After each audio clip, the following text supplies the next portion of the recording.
in the NFL draft. Hey, make us lunch. We're hungry. Yo, everybody, how you doing? King Ding back here. I had another chance to watch the game last night. I watched it a couple times, actually, and it's great. Because, when you watch it a second or third time, oftentimes things aren't as bad or as good as you initially think when you watch it live. When you watch it live, your bias, your fandom kind of takes over. So it's always good to go back and relook at things and then talk about it. So I want to talk about what I think as a whole. I'm going to give you my good things and the things I thought were really good, and then I'm going to give you some of the things that are my concerns.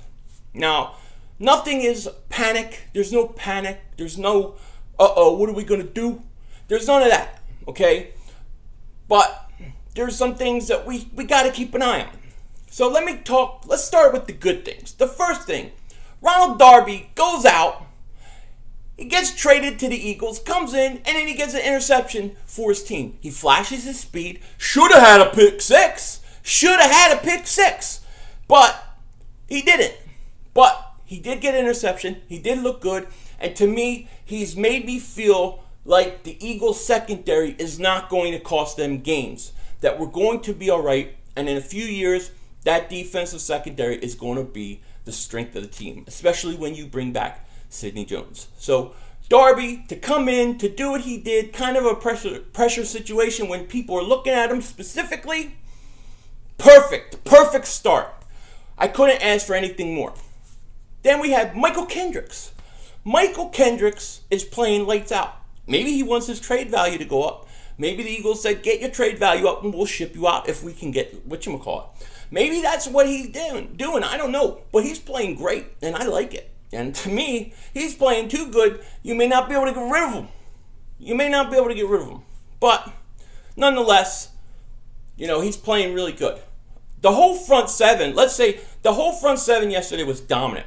I think the whole front four, every one of them was good. Even my man Steven Means, my sleeper, was really good. So I'm very excited about the front four, the front seven, and this is how I want to see it. This is what we need, Brandon Graham has to be one of the best run-stopping defensive ends in the league. He's just a monster stopping the run. It's beautiful. And Derek Barnett, I broke my glass. I can't get over how mad I was when they got him because I really didn't believe he was going to be that good. But it looks like I'm wrong. It looks like I'm big time wrong. And I don't mind. I'm going to love eating crow over that. I have no problem being wrong. When I'm wrong, I'm wrong. I'm not always right. I'm a dingbat. So I'm okay if he's great. I hope he's the best defensive end, has 30 sacks. I don't care. I'm starting to really like Derek Barnett a lot. And I think he's got to start this week with the starters and see what he can do, with higher competition. But he's great. I really am excited about, Derek Barnett. So he was another one that was very, very impressive for me, and I was very excited about. Then on the offensive side of the ball, I thought Corey Clement showed me a lot. I thought he showed me more than I got out of Blunt. I think he shows he's faster, he's got size, he's got strength, and I would like to see him get carries with the first team next week just to see what he can do.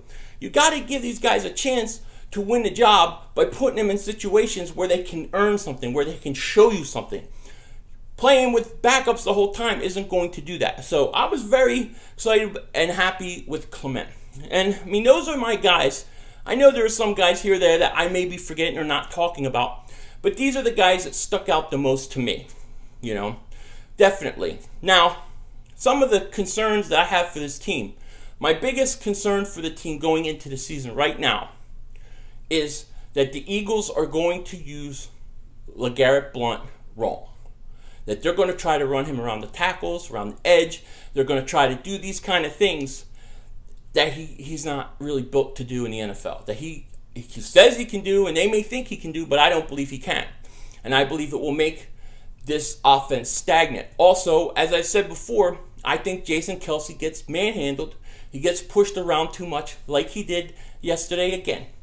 And when you have Blount, a big running back who's almost as big as Kelce, I just think you need to beef up that line. I think you need to put Wisniewski in there and beef up the line. I think it's a better fit. Kelsey is a good center for the right scheme. I don't think he fits this scheme. And that with the play calling of the running game and Doug Peterson play calling as a whole is my biggest fear and concerns. I'm not really worried about the starting offense struggling. These guys just need reps. They need to play together. Let me tell you, you need Carson, you need Alshon, Torres. They need to play like 3 quarters on the next game. The dress rehearsal, they need to play for like 3 quarters and get into some sort of rhythm. Start playing together. Learn each other, how each other plays and that kind of thing. They need that kind of stuff. And if they have to go up tempo to do it, then do it. But you got to get those guys into some sort of rhythm. So it's very important to me that they play in week 3 a lot together. And so I'm not really worried that they struggled or didn't really do much.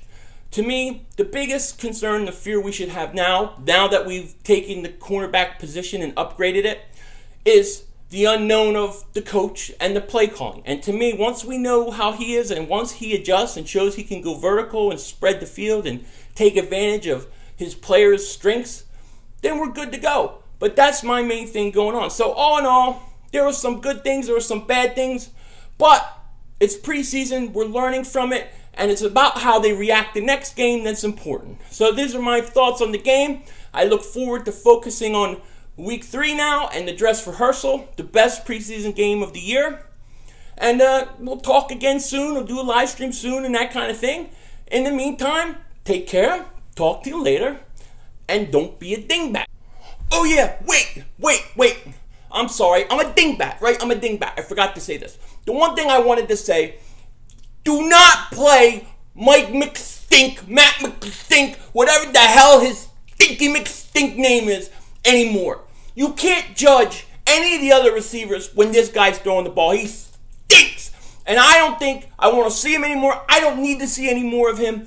Put in Foles, put in Evans. Let somebody else throw these balls to these receivers because we can't judge these receivers with him quarterback. He stinks. Now, I'll talk to you later. Don't be a dingbat.